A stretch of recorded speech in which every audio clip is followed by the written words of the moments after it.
তোকে রোস্ট নিতে কে বলছে? রোস্ট কি তোর জন্য রান্না করা হয়েছে? তোর ভাত খাও কি?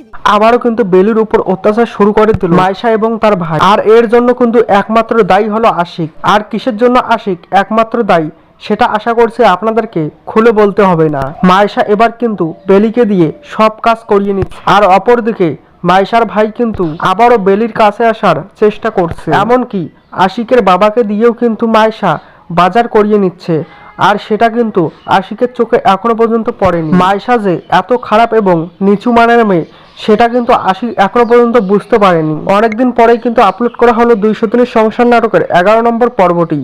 যারা যারা এখনো পর্যন্ত 200 দিনের সংসার নাটকের 11 নম্বর পর্বটি দেখেননি, অবশ্যই নিদ্রা ড্রামা ইউটিউব চ্যানেলে গিয়ে 200 দিনের সংসার নাটকের 11তম পর্বটি দেখে আসবেন।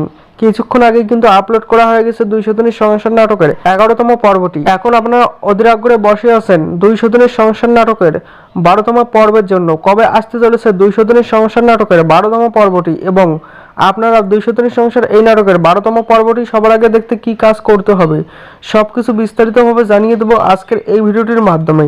তাই অবশ্যই আজকের এই 1.5 থেকে 2 মিনিট ভিডিওটিকে মোটে অবহেলা না করে শুরু থেকে শেষ পর্যন্ত মনোযোগ সহকারে দেখতে থাকুন। বেলি কিন্তু খুবই সাদামাটা মনের একটি মেয়ে, তাই তো বেলিকে মিথ্যা আশা দিয়ে বেলির কাছ থেকে সবকিছু কেড়ে নেয় আশিক। আপনারা 200 দিনের সংসার এই নাটকের 12তম পর্বটি দেখতে পারবেন 5 থেকে 10 দিনের মধ্যে নিদ্রা ড্রামা ইউটিউব চ্যানেলে।